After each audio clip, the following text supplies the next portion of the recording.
algo tan importante como la lectura y los libros en esta tarde. Tenemos la suerte y la inmensa suerte de que Ayanta Barilli haya aceptado nuestra invitación para venir a presentar su libro, su primera novela, que ya la conocemos todos, creo que todos los que estamos aquí la hemos leído, Un mar violeta oscuro. Para mí, desde luego, es su primera novela y le estaba comentando a ella personalmente que ha sido todo un descubrimiento y que me ha entusiasmado, porque me ha emocionado muchísimo. La verdad es que para ser una primera novela ya todos sabemos que siempre los inicios bueno, pues al que no o a la que no lo haya leído se la recomiendo vivamente, porque desde luego la va a disfrutar y se va a emocionar, va a descubrir muchísimo corazón y muchísimas cosas muy verdaderas. Entonces yo te doy las gracias, Ayanta, por haber escrito esta novela en la que me he emocionado, he disfrutado. Está estupendamente escrita, por otra parte, también te comento, así que tienes que seguir, por favor, escribiendo novelas para que podamos seguir emocionándonos y disfrutándonos. Esta actividad, como saben, se enmarca dentro del Festival de Mujeres, el Festival FEM 19, que esta es su tercera edición. Lo organiza el Ayuntamiento de Toledo, como ustedes saben. Y bueno, empezamos ayer a llevar a cabo actividades y el festival terminará el sábado, creo recordar. Sábado o domingo, Soria. Tenemos a Sonia, una de las organizadoras del festival, aquí con nosotros. Y bueno, pues será una semana muy intensa con proyecciones de películas, presentaciones de libros, conciertos, y que desde luego les recomiendo que no se pierdan nada y que asistan a todo lo que puedan, porque está organizado con muchísimas ganas y muchísima ilusión. Ya les decía que lo organiza el Ayuntamiento de Toledo, pero participamos muchísimas instituciones de toda la ciudad de Toledo. Nosotros, además de este Festival FEM 19, también hemos aprovechado la Biblioteca de Castilla-La Mancha para ampliar las actividades en torno a las mujeres durante todo el mes de marzo. Y tenemos un programa que se llama Mujeres y Marzo. Y les invito a la inauguración de una exposición que estamos preparando. Mis compañeras de la Sala de Castilla-La Mancha están preparando una muestra preciosa que se titula Las mujeres y los oficios del libro. En ella hemos hecho una selección de unos 80 libros antiguos, desde desde Safo prácticamente hasta a principios del siglo XX, y hemos hecho un recorrido por obras de mujeres escritoras, de mujeres periodistas, mujeres ilustradoras, impresoras, traductoras, etcétera, etcétera, etcétera. Porque queríamos aprovechar y homenajear y sacar a la luz muchísimos nombres de mujeres que han hecho muchas cosas en torno al libro y a la lectura, mujeres también coleccionistas de libros, grandes lectoras, y queríamos un poco homenajear a todas estas mujeres y hacer una exposición con nuestra colección de libros antiguos. La inauguramos el jueves día 7 y les invito a todos a que vengan a visitarla. Estará hasta el mes de junio. Vamos a presentar a Ayanta, y para ello pues tenemos a Almudena, que nunca me acuerdo de su apellido, discúlpame, mira que la conozco, pero... Payás, perdón. No sé tenemos a Almudena Payás, que es una grandísima lectora, conocida de todos, colaboradora de la librería Taiga, y que viene a presentarnos el libro de Ayanta y viene a conversar con nosotros, con todos, sobre esta maravillosa historia que pone el vello de punta y que anima mucho el corazón. Por mi parte nada más, y simplemente dejo la palabra a Almudena para que nos hable de Ayanta. Buenas tardes a todos. No sé si se me oye. Sí, acércate un poquito. Sí, así. Ahí. Vale, así.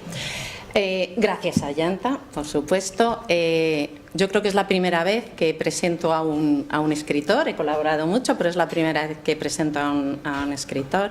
Y yo tengo una presentación como en dos partes. Ya le he dicho a Ayanta, no sé si te va a gustar cómo lo voy a hacer, pero bueno. Bueno, cuando me ofrecieron el presentar a Ayanta, finalista del Premio Planeta, bueno, yo conocía de Ayanta, la conocía porque yo veía hace 1000 años a las 11 en casa, te lo prometo. Creo que era allí, que salías con un pelito corto en una cafetería, ¿no ves? O sea, es que te recuerdo. Y sabía que eras hija de Fernando Sánchez Dragó y allí se acababan mis conocimientos, ¿no? Sabía que habías sido finalista con Un mar violeta oscuro porque tenía el libro en casa. El caso es que me metí en internet y dije, bueno, voy a saber más de Ayanta. Entonces, esta primera presentación es la presentación que todos podemos ver, ¿no? Es decir, Ayanta Barilli es hija de Fernando Sánchez Dragó y de Caterina Barilli. Nació en Roma hace muchos años, bueno, a lo mejor no tantos, ¿vale? Pero bueno, nació en Roma y bueno, pasó allí su infancia. Y bueno, y sufrió un suceso trágico que fue perder a su madre con 9 años. Al cabo de unos poquitos años vino a Madrid y su vida ha sido, pues yo creo que entre Italia y España. En sus comienzos, como comentaba antes, empezó con una faceta de actriz, formó parte de series de televisión, teatro, alguna película, como Amo tu cama rica, ¿no? y alguna más, y también teatro. Pero luego de repente dio un cambio. Ella viene de una familia de artistas, escritores, músicos, lo que se conoce como artista en mayúsculas, y decidió hacer periodismo. Y allí encontró su mundo, sobre todo el periodismo, no solo, bueno, digo escrito, en colaboración con periódicos, sino el radiofónico, que es quizá por lo que algunos a lo mejor más lo conocían, yo lo desconocía, ¿no? Pero bueno, entonces ha colaborado, ha tenido varios programas en radio y ahora mismo tiene un programa y dirige que se llama A Media Luz, por Dios, que lo tengo aquí, A Media Luz, que es de divulgación cultural, con escritores, poetas, con el mundo del arte. Aunque es su primera novela, ella ha publicado 2 libros. Uno, que es Un año de amor, que fue una recopilación de cartas que enviaban los oyentes de uno de sus programas radiofónicos, y otro que publicó, que escribió con su padre, que se llama Pacto de Sangre, que es bueno, pues las relaciones entre padres e hijos. Y por fin, y en octubre gana, para mí gana el finalista, o sea, del Premio Planeta. Esta es la Ayanta que todos podemos ver en internet, ¿no? Entonces yo vi eso y dije, bueno, voy a leer la novela. Yo tenía la novela en casa, entonces yo tenía esta novela porque en el 30 de octubre, creo que fue, la editorial Planeta hizo una presentación a los libreros y a los medios de comunicación, tanto del ganador del Planeta como del finalista. Y allí estaba Alberto, de Taiga. Entonces tenía los 2 libros. Mi marido es un devoto de Santiago Posteguillo, o sea, se ha leído todo, y entonces Alberto a Santiago Posteguillo le puso su libro y le dijo, por favor, ¿me lo puedes dedicar para Manolito? O sea, mi marido está ya pasado de años, pero sigue siendo Manolito, y entonces se lo dedicó para Manolito. Y entonces a Ayanta, no sé por qué, le dijo, ¿me lo puedes dedicar para Almudena? Y entonces yo tengo aquí dedicado el libro para Almudena. Entonces, yo hace muchos años yo no creía en las señales, pero yo de un tiempo para acá creo en las señales. Entonces, cuando Alberto me lo regaló, dije, ay, me lo leeré. Pero cuando hace 15 días, oye, ¿quieres presentar a Ayanta? Dije, esto es una señal. O sea, yo estoy aquí, tenía este libro porque yo tenía que presentar a Ayanta. Entonces empecé a leerlo. Y poco a poco descubrí una Ayanta que no era la que aparecía en internet. No porque lo de internet no sea real, sino porque descubrí a una mujer fuerte, luchadora, una mujer con una sonrisa en la boca. Yo últimamente lo que hago es que cuando empiezo a leer un libro me gusta investigar. en internet. Entonces yo empecé a escribir, o sea, a escribir no, ojalá hubiera escrito esto. Empecé a leer y entonces empecé a buscar fotos en internet, fotos en blanco y negro que me trajeran a sus padres, ¿no? A ver a Fernando, a ver a Caterina. Te vi a ti de pequeña en brazos, te vi con un mono. Bueno, yo no sé todo lo que me recorrí. Vi a tu bisabuela Elvira, a tu abuela Ángela, que te prometo que porque no he tenido tiempo, pero tengo una foto de mi padre, que es un clon, porque mi padre nació en el 23 y llevaba unas melenas así cuando era pequeño. Entonces, es de esa foto que tienes tú, es idéntica. Entonces, visité, no sé si lo voy a decir bien, visité Telaro. Visité Télaro, me he jurado que antes de morir tengo que conocerlo. Harás bien. ¿Verdad? Sí, bueno, no me sé los nombres de las calles, pero he visto todas las fotos que he podido y eso me ha ayudado, yo creo que a meterme de lleno en este libro. Entonces, te admiro profundamente porque es una historia emotiva, es una historia que a veces te tiene la sonrisa en la boca, y otras veces no. Para mí el final ha sido muy duro, para ti fue muy duro, yo tengo una experiencia personal que a mí me ha sido muy duro, pero también ha sido como liberador. Y poco más puedo decir, pero sí que me gustaría añadir que cuando una mujer como Ayanta tiene un padre que a los 6 años le regala el Mercedes de las máquinas de escribir y que ella cuenta que se le colaban los dedos entre las teclas. Cuando tienes una abuela que te cuenta historias de seres extraordinarios en el jardín de tu casa y te regala una lupa para que así no pierdas nada. Y cuando tienes una madre que te cose en la rodillera, no el típico parche, sino que te hace un corazón rojo y te lo pone allí, yo creo que todo eso hace que Ayanta sea la mujer que hoy tenemos aquí y que sea la escritora de esta preciosa novela. Y si me permites, leo bueno, esto lo traigo porque es que lo he subrayado, ¿no? Entonces me pongo colores. No es al final del libro, para mí es como un fin, por eso te lo leo. Dice: me di cuenta de que esos días y estos días, y todos los días por llegar, los dichosos y los tristes, los nublados y los claros, no podían ser más luminosos, ni más azules. Se desplegaron ante mí los miles de instantes que se habían ido encadenando hasta formar una historia, la nuestra, la mía. Y por eso la tenemos hoy aquí, para que nos cuente su historia. Muchas gracias.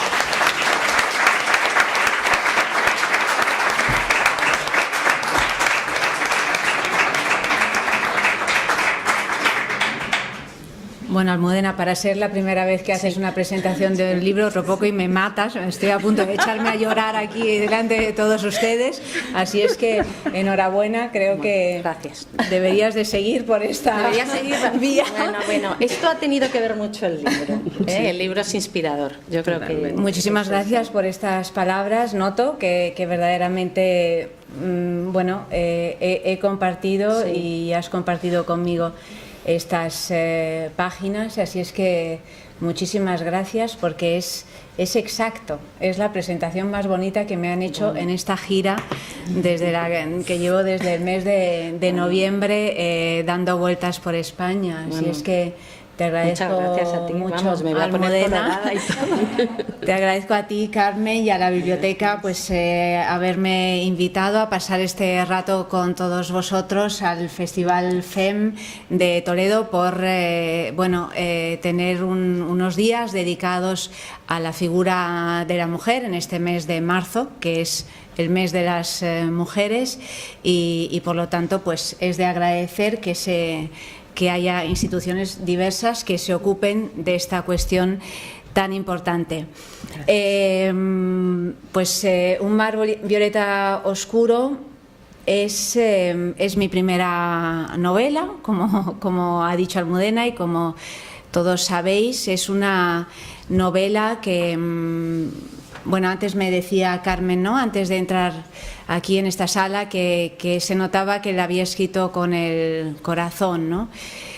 Sí, o sea, indudablemente, la he escrito con el corazón, ni yo misma he sido del todo consciente mientras empezaba a escribir este libro, incluso antes, cuando empezaba a ver la posibilidad de hacerlo, cómo hacerlo, a leer todo el material familiar que he tenido que sacar y que buscar, no sabía hasta qué punto iba a ser un proceso, por un lado aterrador, por otra parte apasionante, triste, alegre, una especie de zozobra en todo mi universo emocional, ¿no? Evidentemente esta historia empieza mucho atrás, empieza, como ha dicho Almudena, cuando sucede algo trágico en mi vida, que es que muere mi madre. Muere mi madre cuando yo tengo 9 años y en ese momento me doy cuenta, quizá antes de tiempo, de la finitud de las cosas, ¿no? De cómo todo es impermanente, de cómo estamos abocados no solo a la desaparición, sino al olvido. A mí me preocupaba muchísimo más el olvido que la muerte.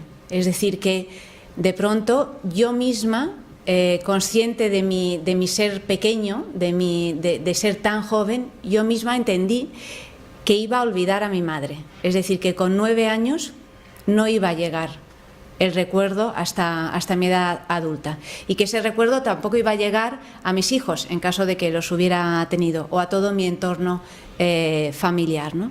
Entonces empecé a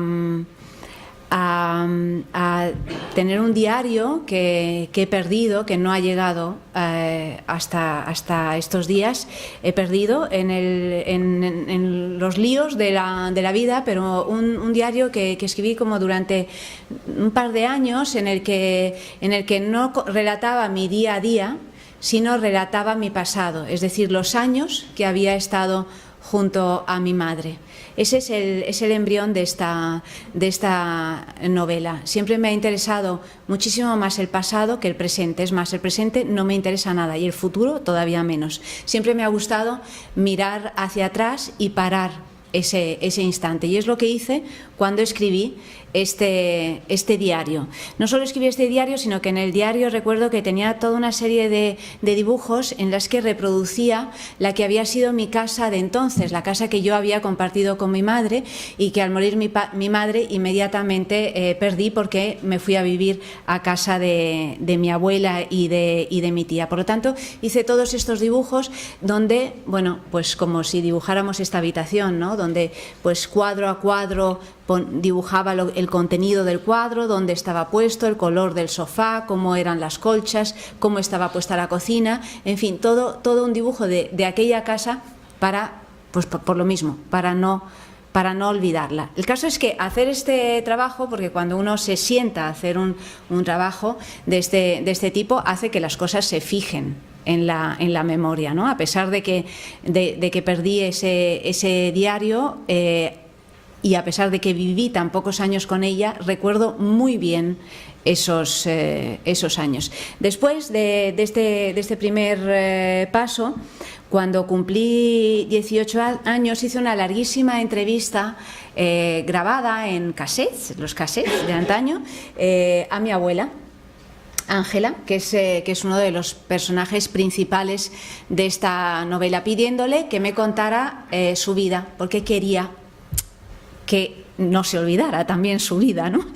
El problema es que Ángela era una mentirosa compulsiva, como cuento en la novela. Entonces, bueno, pues Ángela me contó pues lo que le dio la gana, una vez más, pero esos cassettes sí han llegado hasta hoy, los tengo en mi escritorio y los he utilizado como material en esta novela, a pesar de que no había vuelto a escuchar su voz pues hasta que me senté a escribir la novela, ¿no? Escuchar la voz y las voces de los muertos en cualquiera de sus, es decir, o bien voz real con un cassette, o bien leerles a través de las cartas, de sus diarios, pues de todo lo que se va dejando, ese rastro, ¿no?, que vamos dejando en la vida, es impresionante, ¿no? Es algo que te abre el corazón y te pone ya en un estado de ánimo que considero ideal para escribir, desde luego, para crear algo, ¿no? Yo he tenido la suerte de que, aparte de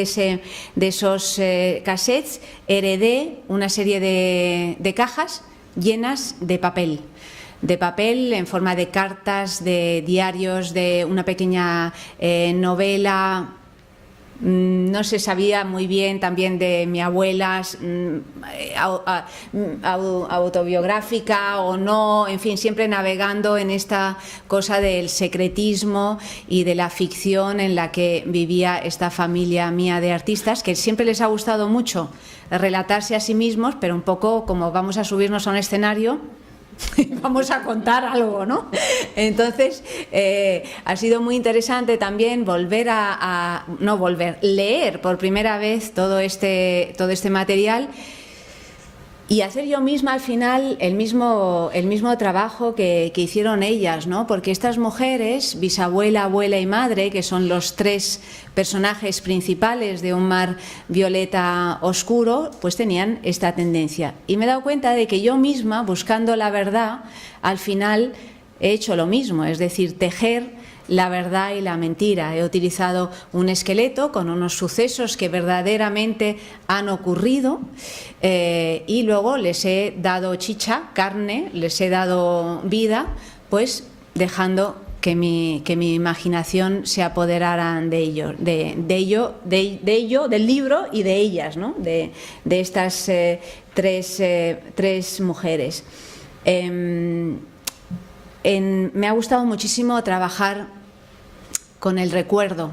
Recordar en su etimología latina significa abrir las puertas del corazón, ¿no? Pues precisamente eso es lo que me ha sucedido, ¿no? En el momento en que abro las puertas de mi corazón, afloran todos estos recuerdos que tenía, otros recuerdos olvidados que de pronto aparecen. Esto es una cosa absolutamente milagrosa y es una gran alegría, ¿no? Es cuando uno descubre una estrella nueva, es que aparece un recuerdo porque lo tenemos todo dentro de nosotros, ¿no? Otra cosa es que dejemos que salga fuera o no, que lo consigamos o no.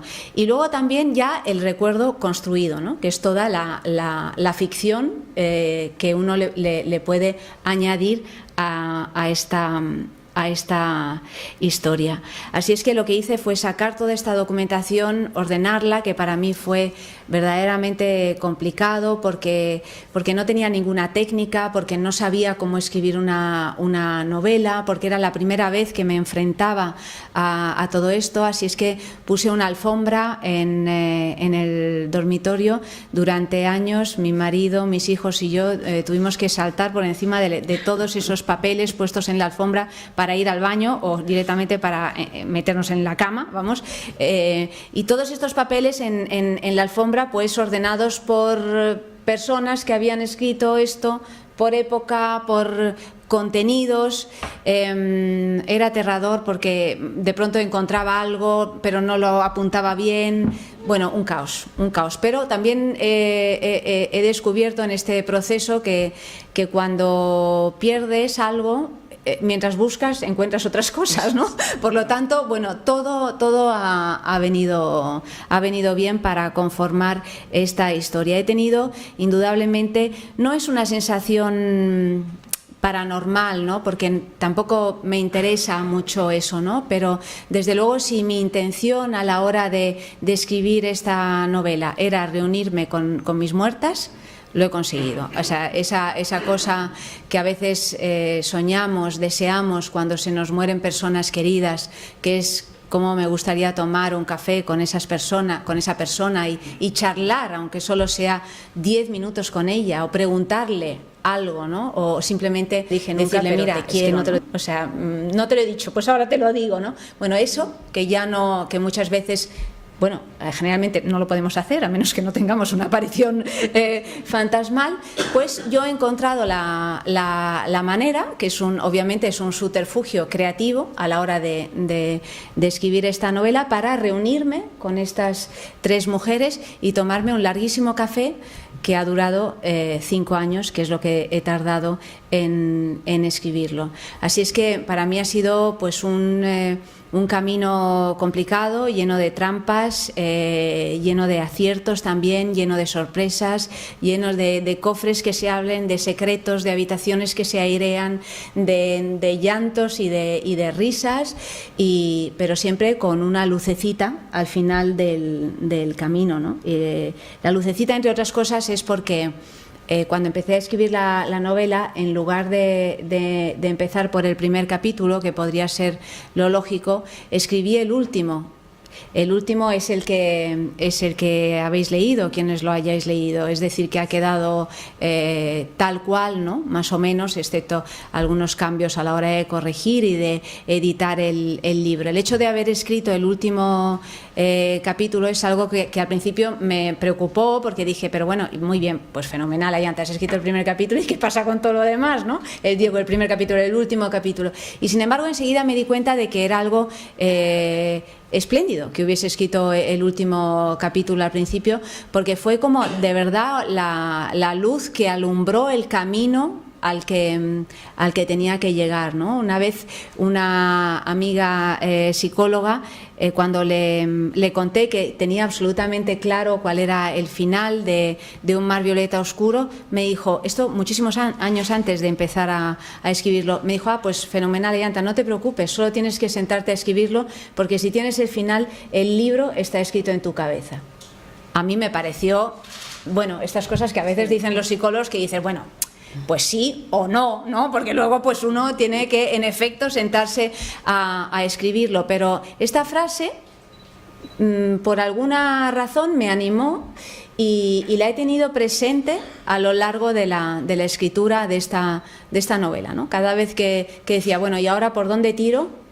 Yo me decía, pues tú tranquila, Ayanta, porque si sabes cuál es el final, pues ya llegarás. Y el caso es que empecé, luego, después de escribir el último, empecé por el primero y he ido pasito a pasito hasta el final, hasta agarrar ese final que ya estaba escrito, que realmente es como llegar a puerto, ¿no? Es como salir del mar y decir, vale, muy bien, pues lo he conseguido, ¿no? Ya tengo toda esa historia que estaba escrita dentro de mí, escrita en un papel, que era de lo que se trataba.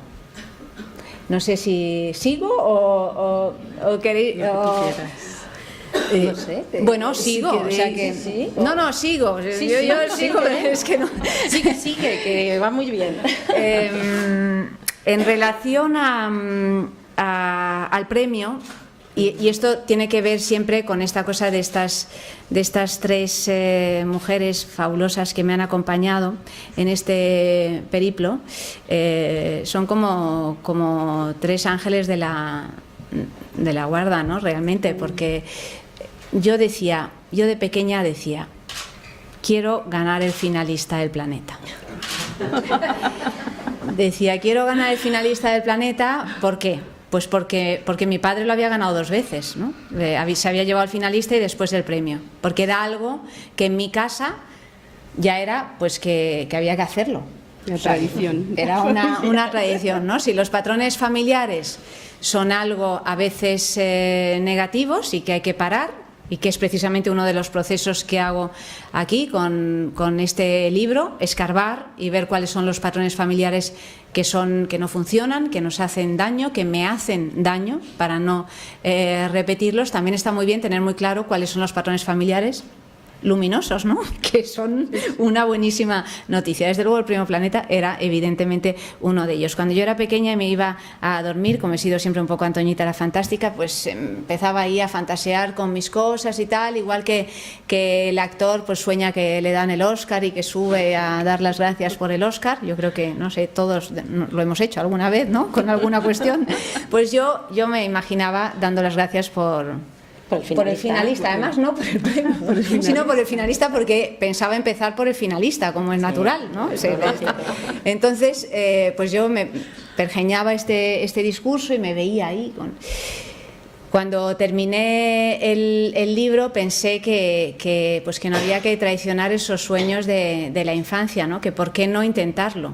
Me parecía una absurdez, me parecía algo completamente inalcanzable, imposible, además con una primera novela, siendo pues una desconocida en el ámbito literario. Pero bueno, pues ¿por qué no, no? ¿Por qué no? ¿Y por qué es lo mismo que voy a escribir una novela? Pues claro, ¿por qué no? O sea, es lo que deseas, pues hazlo, ¿no? Y entonces, bueno, total, que me presenté. Y la editorial Planeta te avisa cuando llegas entre los 10 finalistas. Y cuando me avisaron de que estaba entre esos 10 finalistas y te invitan a la gala, pues seguí con esta cosa. Dije, bueno, pues si he llegado hasta aquí, pues me callo y no digo nada. Me callo y no digo nada. Me voy con mi marido, que está aquí, y además de ser marido ha colaborado muchísimo en esta novela con la edición y con su amorosa presencia. Dije, pues no le cuento nada a él, tampoco le voy a contar nada a mi padre, que es Fernando Sánchez Dragó, y vámonos todos a la gala. Yo como periodista, porque yo, claro, soy periodista, mi padre como escritor y F. Francis, pues como amor, ¿no? Aparte de otras muchas cosas que es. Entonces, nada, me fui a la gala, que es como una especie de cosa tremenda, como de gran boda, que dura horas y horas y horas, y hay unos paneles gigantes desperdigados por toda la sala. Están todos los escritores que uno desea ser, están ahí, sentaditos a las mesas de España, de Iberoamérica, ¿no? Y hay estos grandes paneles donde están todos los finalistas con seudónimo y con títulos falsos, ¿no? Entonces van cayendo. Pero yo estaba ahí diciendo, si he llegado hasta aquí, con mis 3 mujeres, mis muertas, y la justicia poética que tiene que existir, me lo tengo que llevar. O sea, me lo tengo que llevar, porque el sorpresón que le voy a dar a mi padre y a Francis va a ser el gran órdago de mi vida.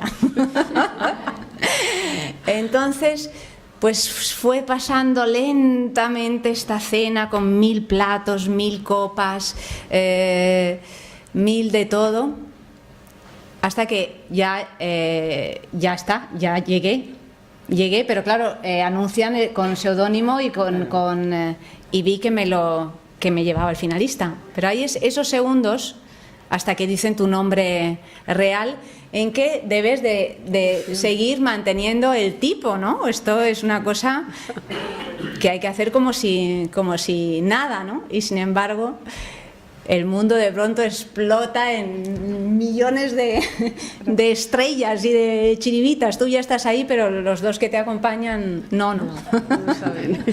Hasta que finalmente dicen tu nombre, ¿no? Y bueno, ese momento, que es un segundo antes de que tengas que subir al estrado y agradecer y todo esto, de mirar pues a mi marido y a mi padre, esas 2 miradas, es algo, o sea, es posiblemente uno de los, o el momento más feliz de mi vida, ¿no? Después del nacimiento de mis 2 hijos, no sé, o sea, es algo verdaderamente muy fuerte. Me sigue pareciendo un milagro, me sigue pareciendo que pertenece como a un equilibrio cósmico del que ni siquiera soy yo responsable. Es como si, bueno, me han concedido este sueño infantil, me han concedido esta alegría. Ciertamente me lo he trabajado, pero he tenido suerte, porque esto es así también, ¿no? Así es que para mí esta novela, a pesar de todas las... El problema que ha sido para mí escribirlo, se ha convertido en un festejo continuo de eso, ¿no? Mi padre, que ha sido un gran maestro para mí, obviamente en lo personal, es mi padre, y en lo literario también, ¿no? Yo he sido su pequeña compañera durante todos los años en que él escribió una historia mágica de España, El Gárgolis y Avidis, que fue su primera novela y me llenó la cabeza de historias increíbles, me llenó el regazo de libros, de viajes, de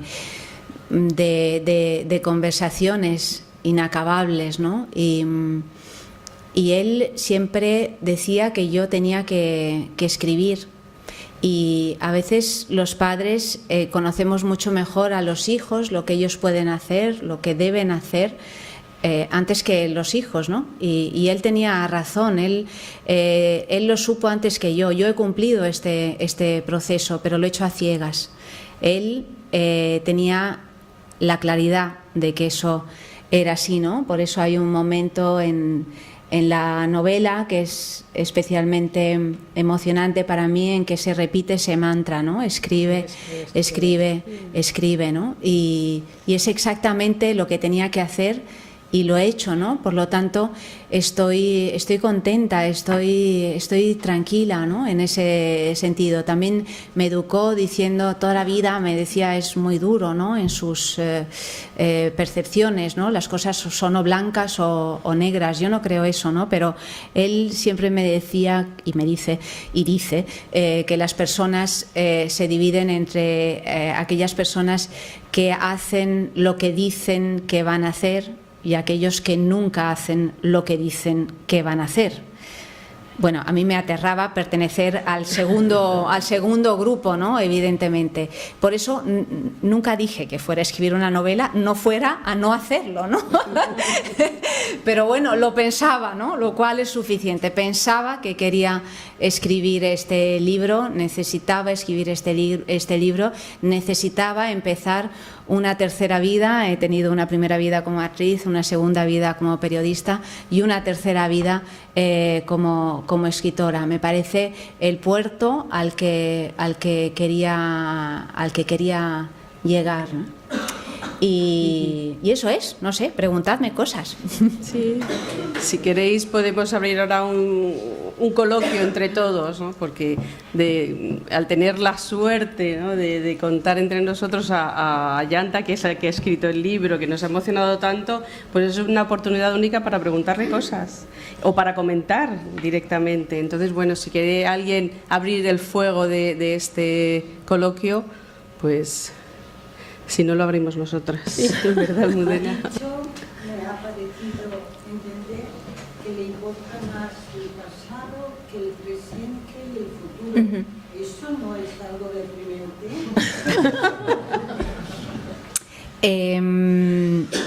Bueno, uno podría pensar que el futuro es deprimente también, o el presente. Depende de la percepción que cada uno tenga de su entorno, ¿no?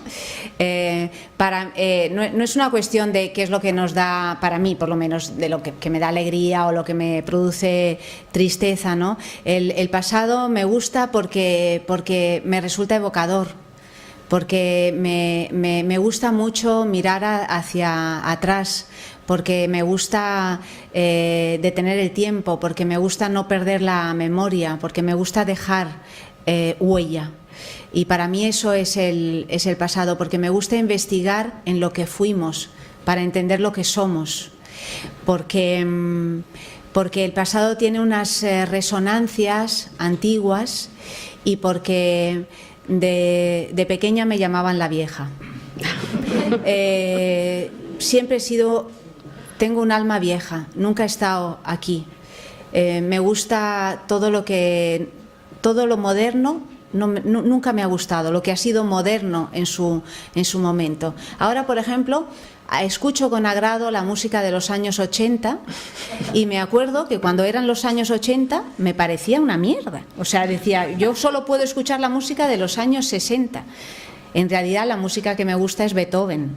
realmente la que me emociona. No sé explicarte por qué, simplemente soy así, estoy todo el rato con los ojos en el cogote. Me aburre extraordinariamente la actualidad, y fíjate que soy periodista, ¿no? De hecho, todo lo actual no lo trato prácticamente en mi programa, ¿no? O sea, lo que hago en mi programa de radio me refiero, ¿no? Lo que hago es hablar de cultura, de libros, pero no porque sean actuales, ¿no? Entre otras cosas porque muchas veces también miran hacia atrás, ¿no? Me parece más la pátina que tiene ese sepia es el que me resulta inspirador para escribir o para crear algo. El título y la portada es bellísimo. Precioso. Un mar violeta oscuro. Hay un pueblo que nombraba Almudena en su presentación, que se llama Tellaro, que es un pueblo que está en la costa ligure italiana, en el norte de Italia, cerca de Génova. Es el pueblo donde acaba esa provincia. La Liguria está como en la última esquinita. Ahí se acaba la carretera, en ese pueblo, y empieza el mar. Es un pueblo completamente peatonal, donde no hay coches y que todo se ha quedado en el pasado. No hay nada.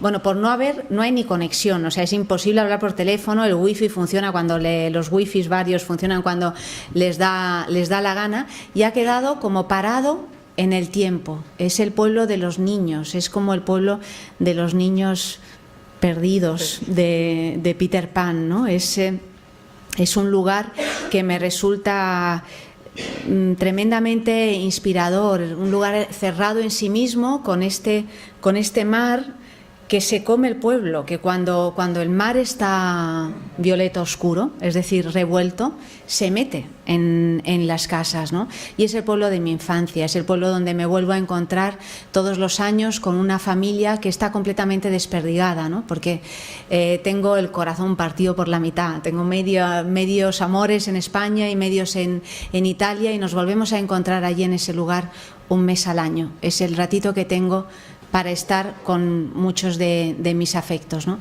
En ese pueblo han ocurrido cosas importantes en mi vida, han ocurrido descubrimientos importantes en mi infancia, y ahí también tengo relacionado todo un imaginario infantil que utilizo mucho en la novela, ¿no? En la novela hay personajes que son diabólicos. De hecho, hay un personaje que se llama Belcebú,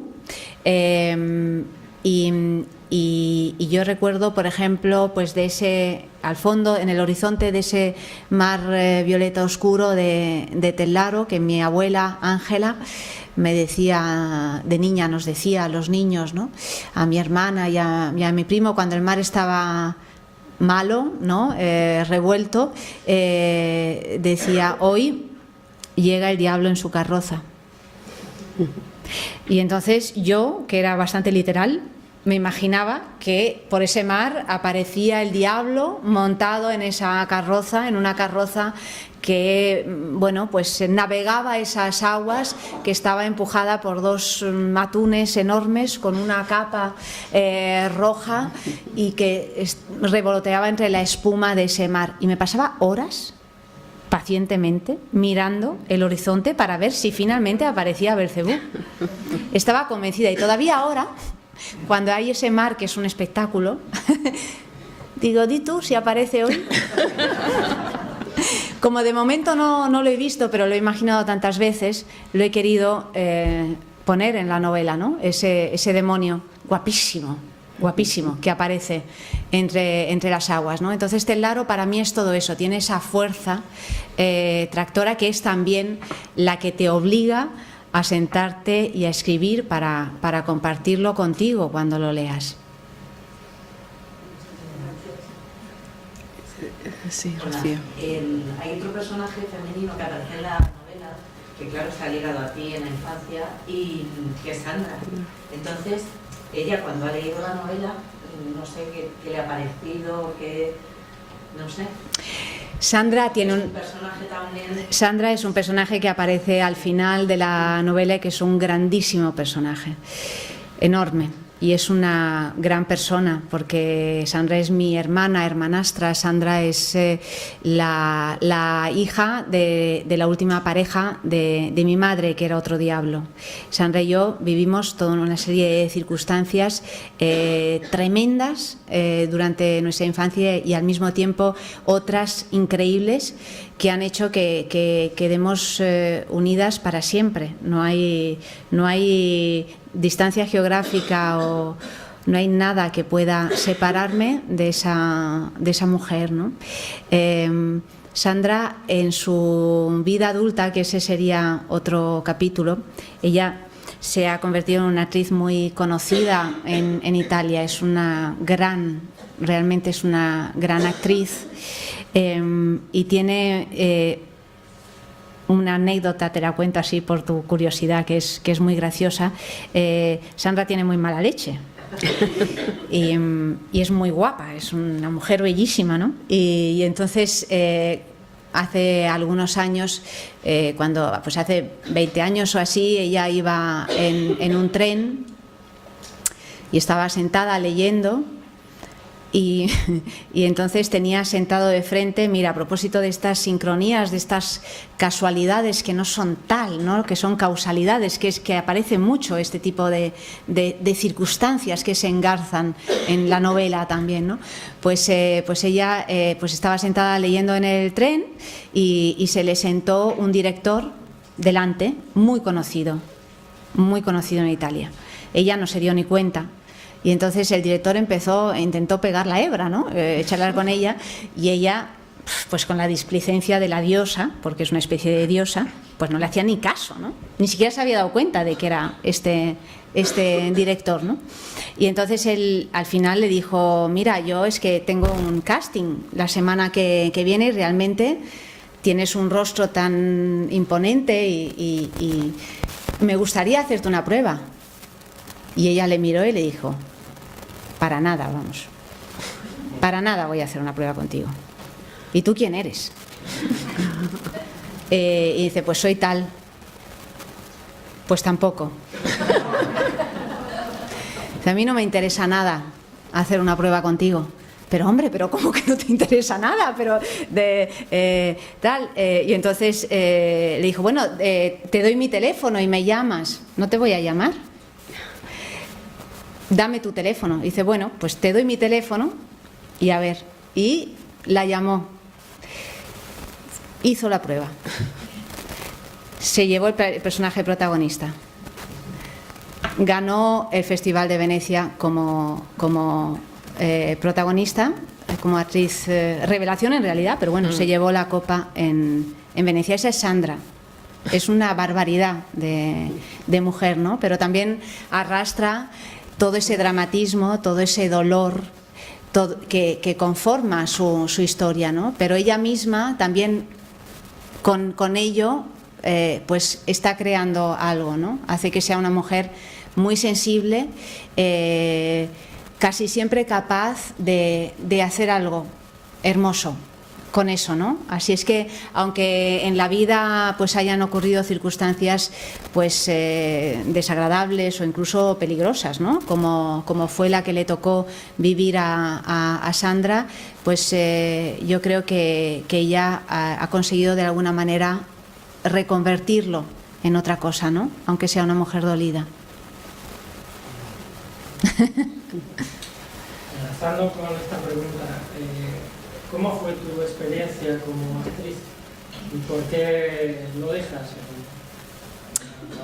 Porque yo cuando era pequeña he tenido muchos amores muy vocacionales, ¿no? Y el primero es la danza clásica. Yo de pequeña quería ser bailarina y me pongo a estudiar danza clásica en serio. O sea, no me pongo a ir 2 días a la semana.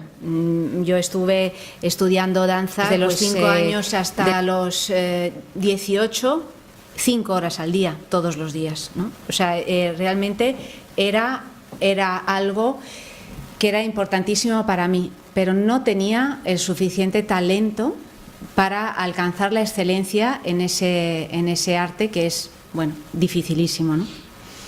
La danza lo que me deja es una disciplina rusa. Francis dice que tengo un superego que me impide descansar, ¿no? Yo digo que tengo un nazi dentro, que en cuanto me siento hay una voz que me dice: levántate, ¿qué haces?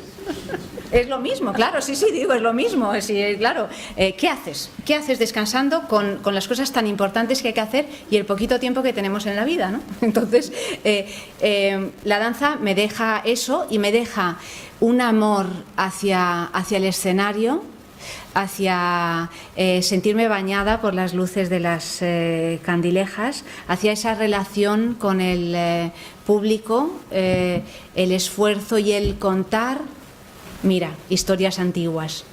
La danza clásica cuenta historias mágicas, historias donde hay demonios, donde hay princesas, donde hay muertas que reviven, donde hay cisnes que son mujeres, o sea, que son doncellas mancilladas, ¿no? Donde hay brujos, donde hay todo ese mundo que está aquí también, ¿no? Y ese mundo que necesito vivir ahí, estar ahí dentro, digo, vale, no puedo bailar, ¿qué hago? Actúo. Es el siguiente paso. Me pongo a estudiar frenéticamente arte dramático. Trabajo durante muchos años, bueno, a las 11 en casa es uno de esos trabajos. Trabajo... Que sé que has trabajado mucho más, pero sí, es que yo me quedé con ese porque bueno, allí te conocía. Pero es que allí me conoció mucha gente, ese es el poder de la tele, ¿no? Trabajo durante muchos años en teatro, en cine, en televisión, me apasiona cómo encontrar el personaje, me apasiona cómo ser otro. Me apasiona el otro. Todavía ahora muchas veces a mí me gusta mucho ir al cine, ¿no? Intento ir al cine todas las semanas y entiendo que lo que más me gusta de ir al cine obviamente es ver buenas películas, ver buenos actores, directores, guión, todo esto, pero me gusta vivir la vida de otros, que es lo que me pasa también al sentarme a escribir, ¿no? Entonces me meto en todo ese mundo y el caso es que lo convierto en una profesión. Pero haciendo a las 11 en casa, precisamente, que es una serie que tuvo muchísimo éxito y que es la clásica serie que te paran por la calle y te llaman con el nombre del personaje, Lola, me había convertido yo en Lola, tuve una crisis, porque pensé que si lo que me gustaba era Shakespeare, El lago de los cisnes, Tchaikovsky, pues evidentemente haciendo series se gana dinero, se gana popularidad. Yo no lo estoy criticando, o sea, me parece fantástico y además cuando uno hace un casting que te eligen entre no sé cuántas personas y te llevas el personaje es una alegría y es algo que uno ha conseguido, pero de pronto me empecé a agobiar, no conseguía aprenderme esos textos, empecé a corregir todos los guiones, mi personaje, a reescribir los diálogos, o sea, entré en algo que no hay que hacer y que además la industria no te va a perdonar. Así es que decidí que dejaba de ser actriz, cosa que dejó estupefacto a todo el mundo, porque realmente estaba trabajando. No quise continuar y entonces me quedé, otra vez era borrón y cuenta nueva. ¿Ahora qué hago? ¿Qué hago ahora? Entonces me fui a trabajar con Gonzalo Suárez, que es un cineasta y escritor fantástico, que mezcla perfectamente la literatura con el cine, porque la literatura y el cine están absolutamente, obviamente. Y allí aprendí a escribir guiones con él, le hice de asistente durante muchísimos años. Y luego empecé a trabajar en la radio y luego llevé la dirección artística del Teatro Lara y seguí trabajando en la radio. Y luego he escrito este libro. Pero cuando me preguntan por todo este proceso, me dicen, ¿es que eres polifacética? Digo, no, yo no soy polifacética. Eso pues Miguel Ángel, ¿no? O sea que a mí me parece que forma parte de un todo, que es todo absolutamente consecuente. Es simplemente un recorrido buscando tener el espacio suficiente, el horizonte suficiente como para poder sentarme a escribir. Yo este libro no lo escribo con 30 años, lo escribo con 45.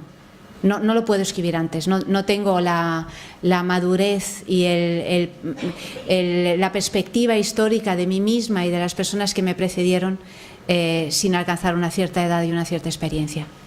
No sé si te he contestado a la pregunta perfectamente. Y como mujer, compaginar la maternidad con el trabajo. Esta es una pregunta que se hace siempre a las mujeres y nunca a los hombres, ¿no? ¿Os dais cuenta, no?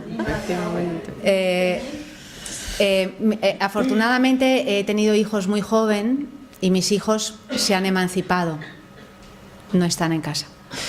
Así es que tengo un hijo de casi 27 años y una hija de 19, que absolutamente independientes, por lo menos desde el punto de vista psicológico y casi económico, ¿no? Así es que lo he podido compaginar sin ningún problema, ¿no? Pero aunque hubiera tenido hijos todavía en casa, evidentemente pues lo habría hecho igual, ¿no? O sea, para mí la crianza de unos hijos es fundamental y ha sido todo un proceso fantástico, pero es igual de importante mi trabajo. Es decir, que yo siempre he compaginado mi trabajo con mi maternidad igual que lo hace un hombre. Eso es. ¿Imaginas esta historia en el cine? Sí, indudablemente, claro. Una película preciosa. Sería, sí, yo también lo creo, pero bueno, eso ya forma parte. Bueno, mira, o sea, hasta aquí los sueños han ido, ¿no? Pitando, pues me encantaría que se hiciera una película de esta novela, pero bueno, desde luego no está en mi mano. Lo que sí te digo es que me pongo muy contenta cada vez, y se está dando cada vez más, que se estén haciendo versiones tanto en series como en cine de novelas de ahora escritas por autores españoles o iberoamericanos, es decir, escritas en este idioma nuestro, ¿no? Y pues el otro día me enteré que se está haciendo la versión cinematográfica de La Templanza, de María Dueñas, se ha llevado al cine a Dolores Redondo, en fin, a un montón de escritoras y de escritores, y eso para mí siempre es una muy buena noticia, porque en esta crisis genérica de la cultura, de la industria editorial, de la industria cinematográfica, pues de pronto que se aúnen energías y que de grandes éxitos literarios se pueda llegar a tener un Palmeras en la nieve en el cine con las salas llenas, pues hombre, me parece una noticia extraordinaria. Aquí hay que unirse para vencer, porque si no, pues no hay manera de sacar adelante estas industrias que tienen que ver con el arte y con la cultura, ¿no? Así es que si un día recibiera la llamada de estaremos pendientes, pero vamos, me iba a llevar el alegrón del siglo, sí. Con este libro que has liberado los secretos de la familia, tus hijos, ¿cómo lo han visto? Pues mis hijos, me he dado cuenta luego, ¿no? Sobre todo mi hija pequeña, que ahora tiene 9 años, claro, cuando yo empecé, 19 años, cuando yo empecé a escribir este libro, ella tenía 14. Bueno, en realidad 13. Ella tenía 13. Y claro, ella en algún momento me ha dicho, es que para mí llevabas toda mi vida, la suya, escribiendo este libro. O sea que a ella, claro, de los 13 a los 19 es un mundo. O sea, para ella, pues su madre estaba escribiendo este libro, que eran un poco como los episodios nacionales, ¿no? O sea que no se acababa nunca, ¿no? Ella, Caterina, se lo regalé el día de su 18 cumpleaños. Le hice una ¿cómo se dice? Una edición especial para ella en cuero, antes de que se publicara ni nada, antes de que pasara lo del premio y todo esto. Y al cabo de una semana así me llamaron del cole, porque todavía estaba haciendo el último año de bachillerato, y me dijeron: su hija lleva una semana sin venir. Y entonces yo la llamé por teléfono con el consiguiente enfado, ¿no?, de los novillos, y le digo: pero Caterina, ¿qué haces? ¿Dónde estás? Y me dice: no, estoy aquí en el bar frente al colegio. ¿Y qué haces en el bar frente al colegio? Leer la novela. Estuvo sentada leyendo la novela porque no podía parar, ¿no? Así es que fueron unos novillos que bendecí. Me pareció mucho mejor que bendije, que me pareció mucho mejor que fuera al cole. Y Mario, mi hijo de 26, 27 años, pues también lo leyó más o menos por la misma época, que fue un poco cuando lo di a leer a las personas cercanas de la familia, y recuerdo que habíamos quedado en Roma, porque yo estaba en Roma y él venía desde Milán leyendo el libro en tren, y llegó a Milán que le faltaba el último capítulo. Y entonces me dijo: hola, no puedo hablar contigo, vamos a un bar porque yo tengo que sentarme a leer el último capítulo, ¿no? Y entonces tengo una foto incluso muy graciosa, que yo estoy sentadita con un té esperando a que termine de leer el último capítulo, y abrazándole pues cuando pues se puso a llorar al llegar a ese final, ¿no? Mis hijos me han hecho la pregunta del millón, que es la de pero ¿es verdad esto? ¿Es verdad lo otro? ¿Cómo puede ser esto, ¿no? Bueno, pues ni a mis hijos les he contestado, ¿no? O sea, porque ya es un engarce tal, es un puzzle, que digo, simplemente esta es mi historia y por lo tanto es la tuya, ¿no? Recuérdala como tal. De lo aparecido en las cajas que le dejaron, ¿qué fue lo que más le sorprendió, lo que no esperaba encontrar y lo que le afirmó en sus recuerdos? Pues mira, por un lado me parecieron alucinantes, en realidad. Bueno, me pareció todo increíble, ¿eh? O sea, fue un viaje estelar, o sea, algo. Las postales me partían en dos. Tú fíjate, a veces la frase, cuando consigues ponerla en contexto, ¿no? Es como el tuit de ahora, ¿no? Las postales de antaño eran, o como el WhatsApp, ¿no? Era como de pronto leía una postal de mi madre, yo qué sé, Madrid, 1967, una imagen de la Puerta del Sol, sin coches, ¿no? Con esos colores como de Technicolor, ¿no? De las postales de aquellos años. La frase: aquí están todos en la cárcel, Caterina. Y era como, ¿qué realidad, ¿no? Claro, mi padre estaba metido en la cárcel, a los amigos les habían metido en la cárcel, estaban todos, en efecto, estaban todos en la cárcel, pero es como un fogonazo de luz, ¿no? Es como, te das cuenta, esto es lo que está pasando, ¿no? Y así muchas cosas. Por ejemplo, en los márgenes, mi madre estaba siempre escribiendo en cualquier papelito, ¿no? En esto, en cualquier. Y en los márgenes encontré muchísimos fragmentos de poesías, de pensamientos, de cosas inacabadas. En todo lo suyo es inacabado, porque murió con 36 años, ¿no? En todo lo suyo, en ese diálogo consigo misma sin terminar, que se queda como suspendido en esos puntos suspensivos, he encontrado las cosas más emocionantes, ¿no? Porque me ha dado ganas de, que es lo que he hecho, de llegar al punto, o sea, de continuar, de coger su testigo y continuar la frase que quedó a medias, ¿no? Eso es. Muy bien.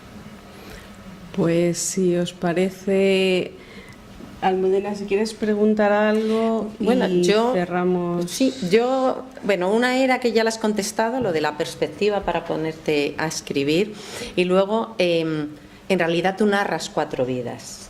Tú narras tu bisabuela Elvira, tu abuela Ángela, tu madre Caterina, pero te narras a ti. Pero no tienes 4 partes. Tú haces 3 y te metes en cada una de ellas. Esto fue algo premeditado como recurso literario, digo la palabra recurso literario porque no sé, o sea, como algo como para darle más drama, más acción, más agilidad al texto, o fue sin pensar, simplemente porque tú al fin y al cabo querías formar parte de esas vidas y qué mejor manera de hacerlo que entremezclando y tejiendo.